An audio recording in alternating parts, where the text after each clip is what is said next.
up, guys? I want to welcome you back to another episode of Corey's Car Review.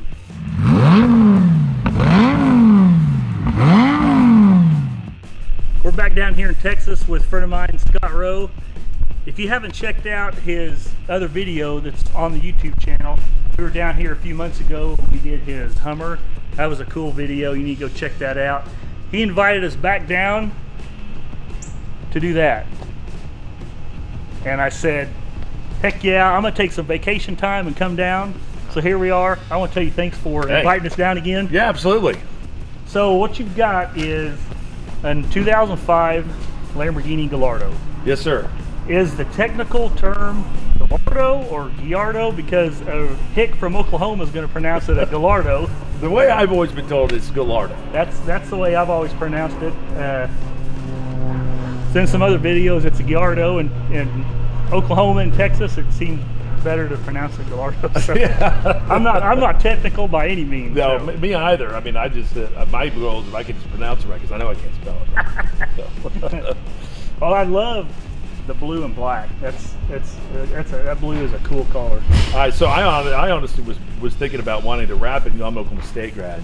I wanted to wrap it orange. Oh yeah. But my wife's a KU grad, and when I bought this, she let me buy it. So she said, "If I'm gonna let you have it," she goes, "It's staying KU blue." So no matter if I like it or not, it's not changing. But I do like the color. So. I wouldn't mind it. I wouldn't mind it blue if she said you can have the car, but keep it the color. It's like, well, I guess I'll compromise. I'll just keep the car. That's right. Yeah, that's right. So, 5-liter V10. You said factory, about 550 horse, and Yep. this has had some work done to it. Yeah, this one's had a little bit of tuning, and then the previous owner put a custom exhaust on it as well, and so that pushed up to about just under 600 horsepower. Gosh, I bet that's fun. And it sounds great. I love the sound. So. I actually have not even heard this. It was in his garage the last time we were here. We pulled up in the driveway and it was sitting here. So when you hear it for the first time, it's the first time I'm going to hear it. So you're going to see my reaction. I'll probably have to wipe some drill off my face. We don't. Being with the small town we're from, there's one guy in town that has one, 05 or 06, and he drives it every day. But other than that, you never see anything like this, and it's so cool. This is only the first or second time I've even seen Lamborghini in general up close. Yeah. Just not around them. That's one reason why I really always wanted one of these cars. The production numbers, made per year, and kind of put it in perspective. This was the highest produced Lamborghini ever made. Really? They partnered with Audi, and they produced over a 10-year span of the Gallardos. They produced, I think it was just right at 14,000 of them worldwide for that 10-year run. And that was total. Yeah. But to give you an idea of how big that is compared to like the Corvette. So if you look at what like Corvettes in 2019, Corvettes produced 35,000 that year. Oh wow! So when you look at, there's 35,000 Corvettes being produced per year, and then you've got 14,000 over a 10-year span, and that's the biggest amount, our largest amount ever produced of any one model. I love the rarity of it. I love Lamborghini. And how many of those are still in this condition that aren't wrecked and totaled? Right. Yeah. Could you get a car like this, and the first thing you want to do is go romp on it, and then it gets squirrely, and that's it. Yeah, that's right. And I know of a few that are for sale right now. They're salvage titles. And I would not recommend buying a substyle Lamborghini. Yeah. Well, let's walk around. We can check this out. I love that color.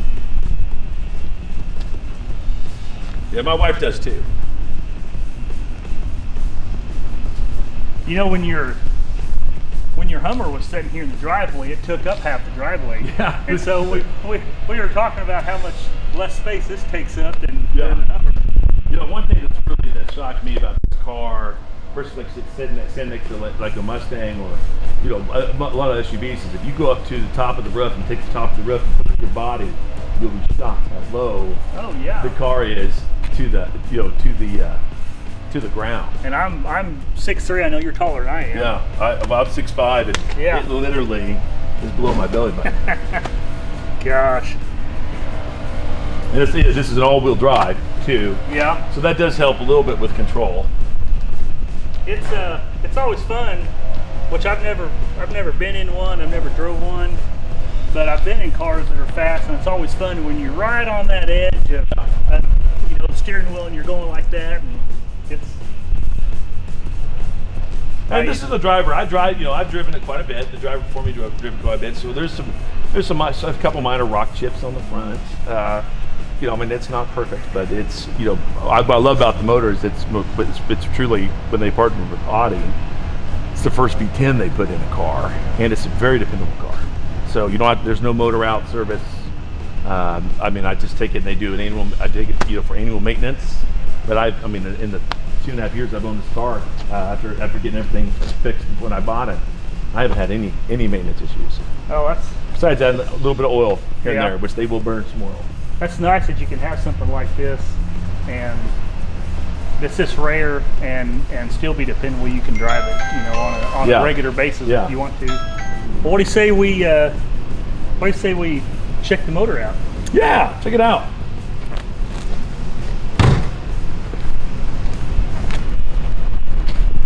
I'm just kidding. I bet you guys watching that. I don't want to slam it. Yeah, I'll get that.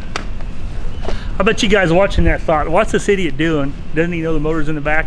I knew it was in the back. I just want to throw some humor in there.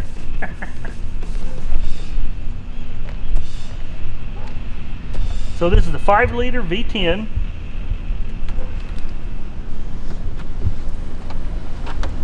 You know, I think that's the first time that I've even ever seen the motor of a Lamborghini this close. Oh yeah. I mean, other than, you know, videos. Some of the Gallardos had a package where this is clear, so you can see the motor through the top. Yeah. This one just has the vents, but then you've got your plate on the inside left there, Lamborghini, and it gives you your lubrication, maintenance instruction, that type of deal. Oh, okay. They shove that in there, don't they? Oh yeah, they do, and it's. I mean, and the transmission's been the back behind that. Yeah. Yeah, that's cool. Let's check out the inside, brother. That was a little easier. It's easier than the front end. Now, I guess I should have waited, but you were telling me that you can raise and lower the front of this, and that option wasn't available in 04, but they did in 05. That's right, yeah. So in 04, when the first model came out, it didn't have the auto raise button for the front end, because and then after the first year came out, people were scratching at the front ends pretty bad on speed bumps and all that. So in 05 on, it's got a button on it where you can hit it, and before you get to speed bump while you're driving, it will raise the front end up. You go over it, and it will automatically raise back down. Oh, okay. And that helps save the front end. Oh yeah, I didn't. You told me about that. I didn't know that. Yeah, it's a handy little thing. I use a lot more than I would think. Yeah, so. Exactly. Yeah, because these sit pretty low. They do. Yeah. Well, let's check out the inside.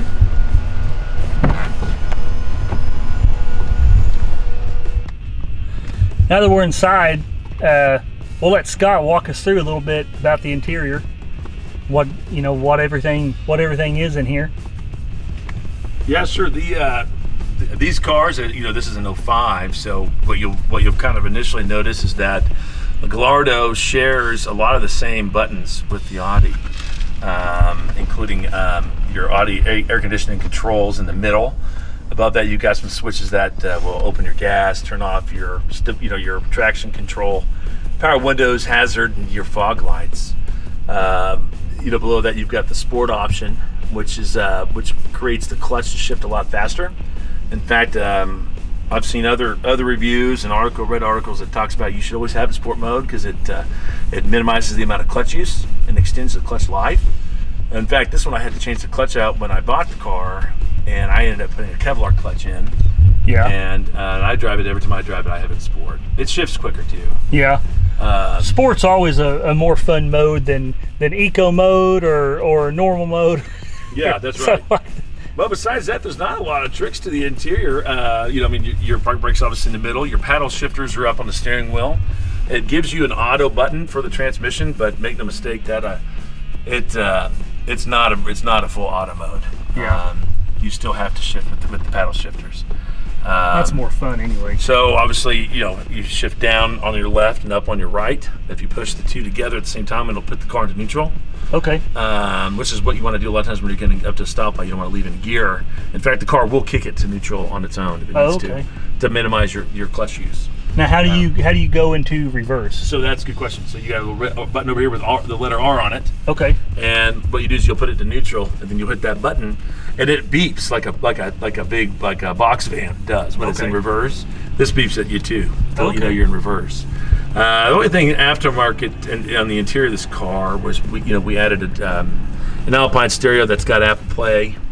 Updated the speakers on the inside, which that you can't tell there. But then the producer owner for me had put a little sub in between the two seats in the back to get a little bit more bass, because the speakers are so small in here that there's not a lot of bass you can get out of those speakers. But other than that, I mean, I like the suede up here on the roof. Yeah, it's got a suede ceiling. That's kind of like that Porsche. Yeah, that's right. And the Gallardos had. They were either all solid interior color, or they had a two-tone. And this one is a factory two-tone leather. I like the gauges, the way they place those gauges up there on the dash. Those are nice. Yeah. Pretty much on something like this, all you need is a seat, a gas pedal, and a steering wheel, and that's it. Yeah, that's right. You'll notice when we go for a ride in it that you and I are a little big for this car. Yeah. So I think it's going to be pretty funny for somebody looking from the outside in to see two big guys in this car that look too big for it. In fact, probably are. So. Well, would you mind? Would you mind if we go to the back and you can fire this thing up? And sure. We can all hear it for the first time. Yeah, you bet. Absolutely.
What'd you guys think of that? This thing sounds incredible. That was, man, weaving in and out of traffic. That was a lot of fun.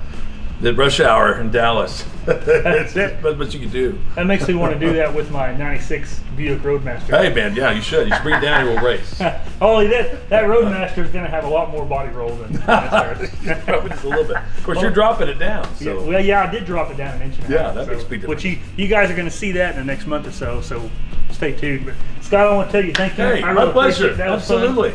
Happy to do it. Yeah, I hope you guys enjoy this video. Give me a thumbs up, hit that subscribe button, and I can't wait to show you the next video.